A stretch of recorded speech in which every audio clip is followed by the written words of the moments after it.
What up guys, it's your boy K-Flow. Today I'm going to show you how to install a bull bar onto your Toyota Tacoma.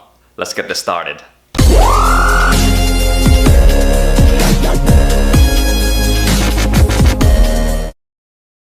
The link where you can order this bull bar will be in the description below.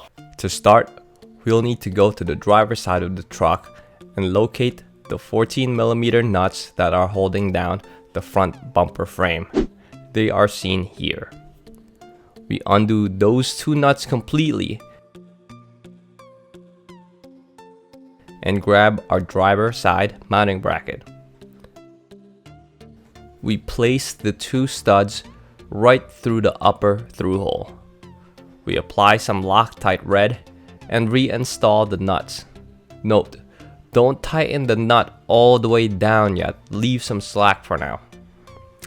The lower hole requires a hardware stack and it's installed onto the frame as you see here.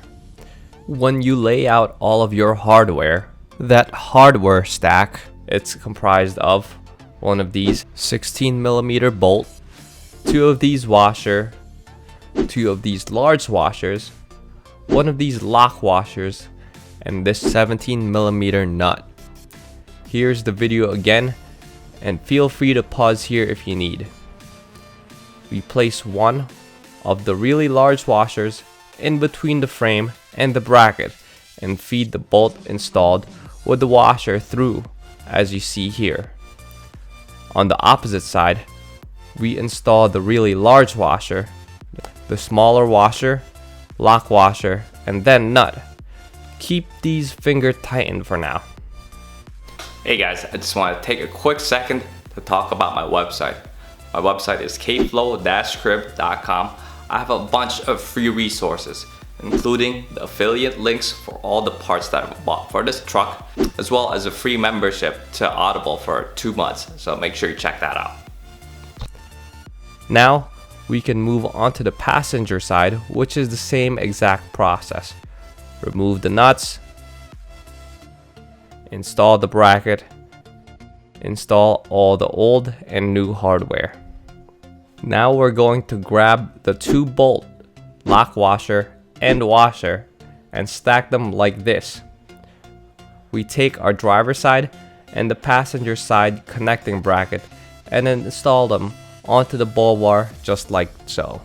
Finger tight only. Now the last 4 sets of hardware are put together like this.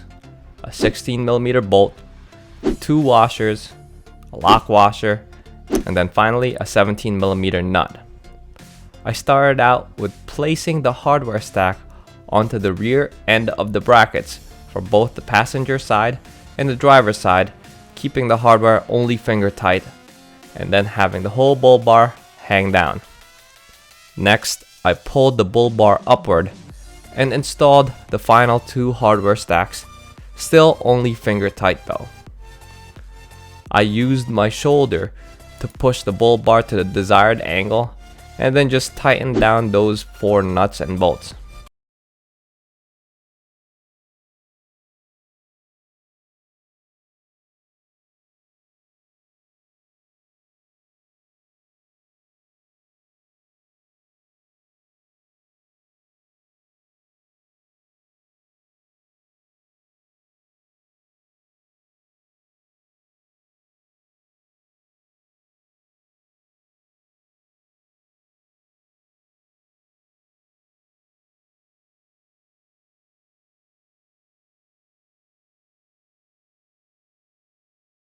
Quick note guys, the bull bar will lower the front clearance by roughly about 2 or 3 inches. Here's a quick measurement. 17 3/8, 19 1/2. And this measurement was taken with the truck lifted 3 inches and with 33-inch tires. Thanks for watching this video guys. I have to say, this bull bar is rock solid. Hit that like and subscribe button for me. And make sure you also check out my other videos of unboxing and installation. So, till next time, peace out.